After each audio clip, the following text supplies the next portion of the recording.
മാസങ്ങൾക്ക് മുമ്പാണ് ഹിസ്ബുള്ളയുടെ തലവൻ ഹസൻ നസ്രല്ല ആക്രമണത്തിൽ കൊല്ലപ്പെട്ടത്. ഇപ്പോൾ ഹിസ്ബുള്ളയ്ക്ക് മറ്റൊരു ഉന്നത നേതാവിനെ കൂടി നഷ്ടപ്പെട്ടിരിക്കുന്നു. ഹിസ്ബുള്ള വക്താവ് മുഹമ്മദ് അഫീഫാണ് കൊല്ലപ്പെട്ടത്.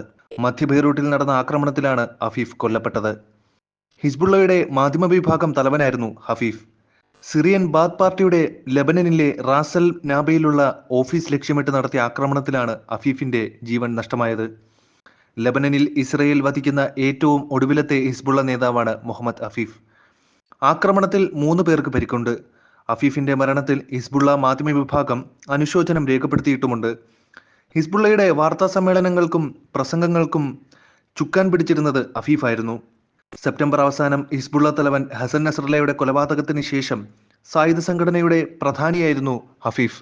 കുറച്ചുകാലം അൽമനാൽ TV സ്റ്റേഷന്റെ പ്രവർത്തന ചുമതലയും ഉണ്ടായിരുന്നു. അതിനിടെ ഇസ്രയേലിനെതിരെ അതിശക്തമായ ആക്രമണം തുടരുകയാണ് ഹിസ്ബുള്ള. 24 മണിക്കൂറിൽ 17 ആക്രമണങ്ങളാണ് അഫീഫിന്റെ മരണത്തിന് പ്രതികാരമായി ഹിസ്ബുള്ള നടത്തിയത്. ഇസ്രയേലിന്റെ സൈനിക താവളങ്ങൾ ലക്ഷ്യമിട്ടാണ് ഹിസ്ബുള്ള റോക്കറ്റ് ആക്രമണം നടത്തിയത്. അഫീഫിന്റെ കൊലപാതകം ഇസ്രയേൽ ലെബനൻ അതിർത്തിയിലെ സംഘർഷം തീവ്രമാക്കിയെന്നാണ് മാധ്യമങ്ങൾ റിപ്പോർട്ട് ചെയ്യുന്നത്. ആക്രമണങ്ങൾ തടയുന്നതിൽ അയൺ ഡോം പരാജയപ്പെട്ടതായും റിപ്പോർട്ടുകൾ പറയുന്നു. ലെബനന്റെ വടക്കൻ ഭാഗങ്ങളിൽ ഇസ്രായേൽ സൈന്യം ഹിസ്ബുള്ളയും തമ്മിൽ ശക്തമായ ഏറ്റുമുട്ടൽ തുടരുകയാണ്. 1.5 മാസമായി ഹിസ്ബുള്ളയ്ക്കെതിരെ ലെബനന്റെ അതിർത്തി പ്രദേശങ്ങളിൽ കരയുദ്ധം നടത്തുന്ന ഇസ്രായേൽ സൈന്യം ഇത്ര കനത്ത നാശം വിതയ്ക്കുന്നത് ആദ്യമായാണെന്നും രാജ്യാന്തര മാധ്യമങ്ങൾ റിപ്പോർട്ട് ചെയ്യുന്നു. ബെയ്റൂട്ടിലെ റാസൽ നബയിലെ ജനവാസ മേഖലയിലാണ് ആക്രമണമുണ്ടായത്. ആക്രമണത്തെക്കുറിച്ച് മുന്നറിയിപ്പ് നൽകിയിരുന്നില്ലെന്നാണ് വിവരം. ഇസ്രയേൽ തകർത്ത പ്രദേശങ്ങളിലെ കെട്ടിടാവശിഷ്ടങ്ങൾക്കിടയിൽ നിന്ന് അഫീഫ് നടത്തുന്ന പത്രസമ്മേളനങ്ങൾ വ്യാപകമായി പ്രചരിപ്പിക്കപ്പെട്ടിട്ടുണ്ട്. ഇസ്രയേലിൽ കനത്ത ആക്രമണമാണ് ഹിസ്ബുള്ള നടത്തുന്നത്. അഫീഫിന്റെ കൊലപാതകത്തോടെ ഇസ്രയേലിൽ ഹിസ്ബുള്ള ആക്രമണം കൂടുതൽ ശക്തമാക്കുമെന്നാണ് വിലയിരുത്തൽ. അടുത്തിടെ ഹസൻ നസ്രല്ലയുടെ പിൻഗാമിയായി നഈം കാസിം ചുമതലയേറ്റിരുന്നു. 1991 മുതൽ 33 വർഷമായി ഹിസ്ബുള്ളയുടെ ഡെപ്യൂട്ടി സെക്രട്ടറി ജനറലാണ് നഈം കാസിം.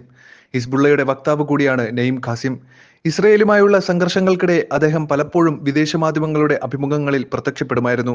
ഹസൻ നസ്രല്ലയുടെ കൊലപാതകത്തിനു ശേഷം ടെലിവിഷൻ പരാമർശങ്ങൾ നടത്തിയ ഹിസ്ബുള്ളയുടെ ഉന്നത നേതൃത്വത്തിലെ ആദ്യത്തെ അംഗമായിരുന്നു അദ്ദേഹം. ഹിസ്ബുള്ളയുടെ സ്ഥാപക അംഗങ്ങളിൽ ഒരാളാണ് ഖാസിം.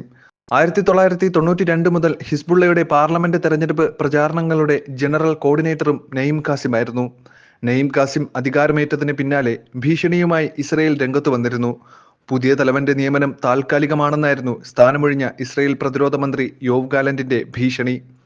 നഈം ഖാസിമിന്റെ ചിത്രത്തോടൊപ്പം താൽക്കാലിക നിയമനം കൗണ്ട് ഡൗൺ തുടങ്ങി അധികകാലം വാഴില്ല എന്നിങ്ങനെയാണ് ഹിബ്രു ഭാഷയിൽ ഗാലന്റ് എക്സിൽ കുറിച്ചത്.